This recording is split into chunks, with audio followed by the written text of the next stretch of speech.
오늘 제가 제일 먼저 호명되는 걸 보니까 이러한 기회를 갖는 날도 앞으로 별로 많지 않겠다, 그런 느낌을 느끼게 됩니다. 어떻게 살다 보니까 이렇게 나이를 많이 먹게 됐군요. 제가 1972년 11월 4일 날 평양에 처음 갔습니다. 그날 도착한 날부터 2박 3일 동안 어떤 문제를 가지고 전금철이라는 자를 제 카운터파트로 해서 이틀 밤을 세워서 소위 협상이라는 거 했는데, 협상이 결렬이 됐어요. 결렬이 돼가지고 사흘째 되는 날 새벽에 서로 손 들고 일어나는데 갑자기 전금철이 나더러, 이 선생 내가 한 말씀 할 얘기가 있습니다 그러더니, 공산주의에 반대하면은 민족 단결이 안 되죠. 민족 단결이 안 되면 통일이 안 되는 겁니다. 그러니까 공산주의에 반대하면 통일을 반대하는 것인데, 지금 남쪽에서는 공산주의를 반대함으로 해서 통일에 반대하는 그런 일을 하고 있다 이러더라고요. 순간적으로 머리를 한 대 얻어맞는 느낌을 느꼈습니다.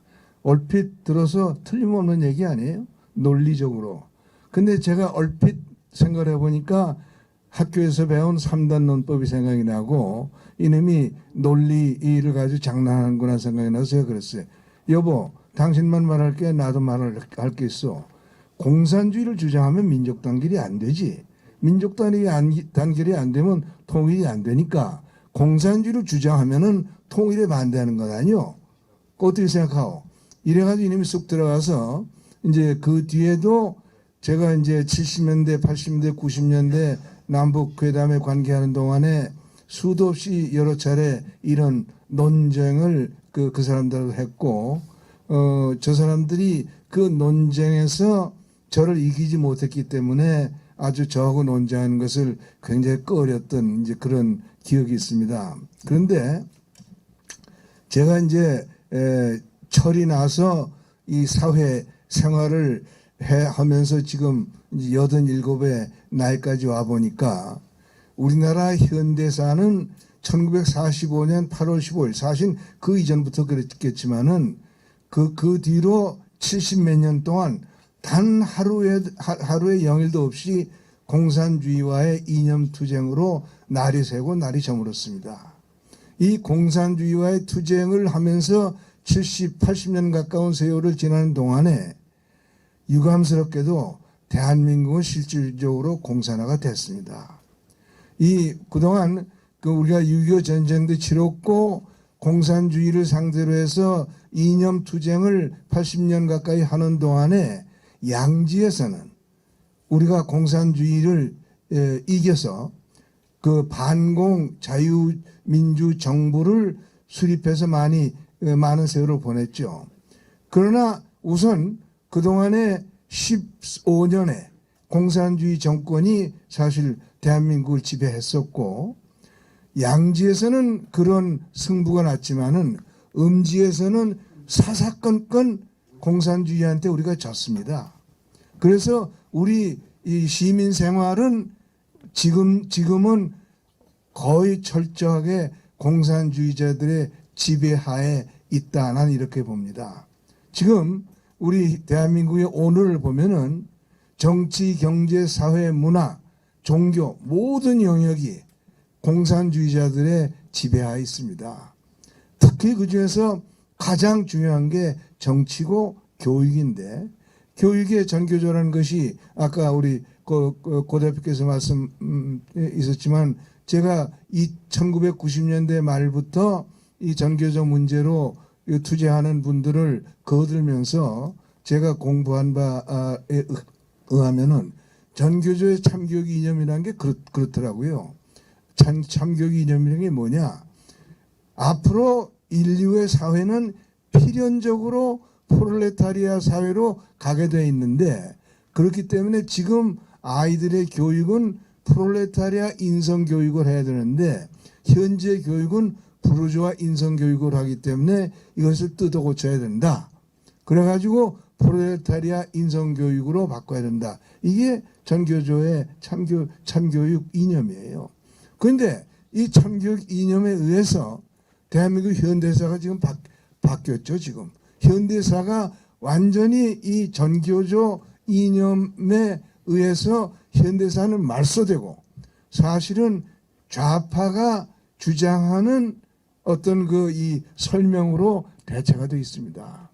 그렇기 때문에 우리가 당면에 있는 굉장히 그 어려움은 우리 노장 세대도 문제지만은 이 청소년 세대가 해방 이후의 현대사를 전혀 모른다는 겁니다. 전혀 모르고 이 전교조를 통해서 주입된 좌파화된 왜곡된 현대사를 가지고 그 어떤 그 여러 가지 이 그 시국에 대한 그 이 관이 형성되어 있기 때문에 이것이 참 큰일이다.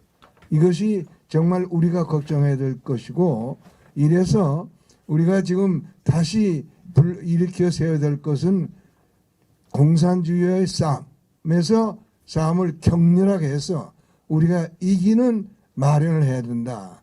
그게 이제 사실은 그 이승만 대통령의 위대한 점이죠.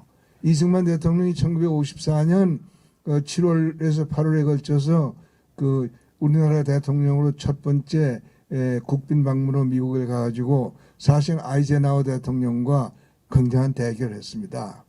그 대결을 너무 격렬하게 했기 때문에 그 이 대통령 자신도 내가 좀 심하게 하지 않느냐 하는 생각을 한 나머지 그 이 마지막 여정인 샌프란시스코에서 커먼웰스 클럽이라는 그 단체 초청으로 오찬 연설을 했는데, 오찬 연설도 꽤 길게 했지만은 오찬 연설에서 차마 이 얘기를 말을 못 꺼내다가 어느 분이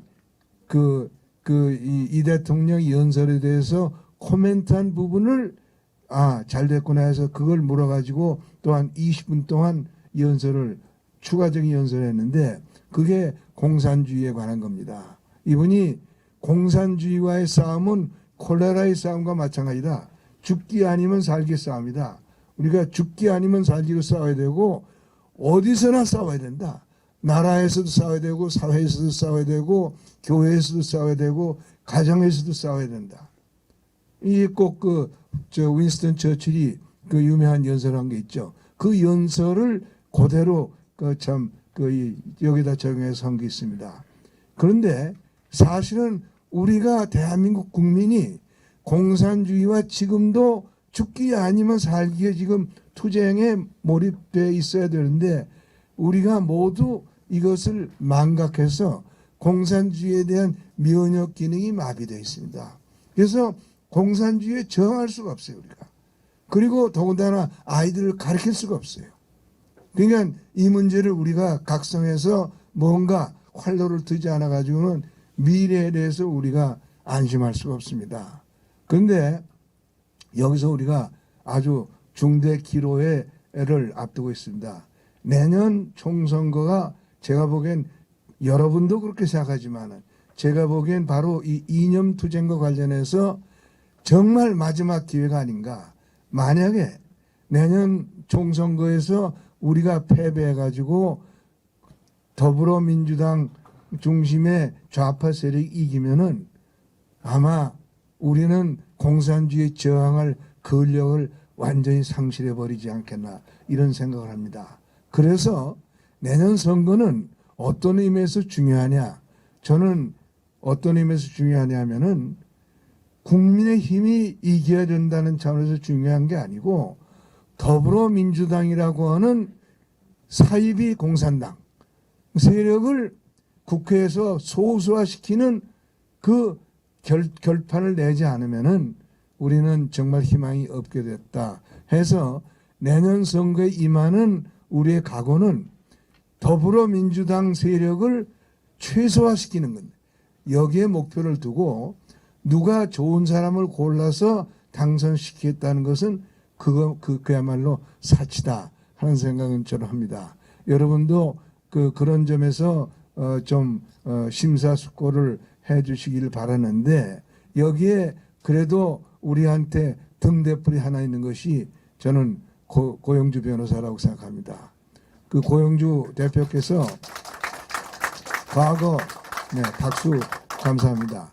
과거 공안검사 시절부터 이 문제에 대해서 그 참 문제가 뭐냐 하는 것을 깨우쳐서 그동안 공산주의와의 싸움에서 정말 그 귀중한 역할을 해오셨고 더군다나 그 몇 년 전입니까 그 문재인이를 가지고 공산주의자다 그래가지고 그야말로 힘겨운 투쟁을 했는데 천우신조로 법원이 그 우리 고 대표의 편을 들어서 이제는 우리가 문재인은 공산주의자다 내놓고 얘기해도 시비할 사람이 없는 판국이 됐습니다.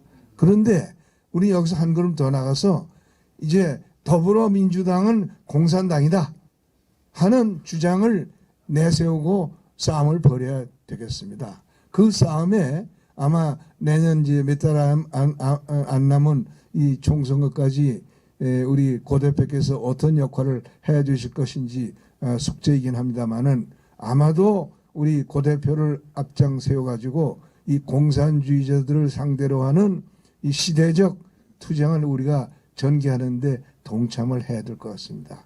그 동참하는데 하나의 이 계기가 되는 날이 오늘 누가 참 공산주의자인가 하는 제목으로 고 대표께서 오늘 펴내시는 이 책이 우리 모두를 무장시키는 성경에 준하는 그런 가르침의 책이 되고 이 책이 널리 보급이 되고 또 사람들의 입에 회자되도록 우리가 노력해서 공산주의와의 싸움에서 꼭 승리하는 그런 2024년이 되도록 그렇게 하기를 바람하지 않습니다. 그런 말씀으로 제 축하의 말씀에 간호합니다. 감사합니다.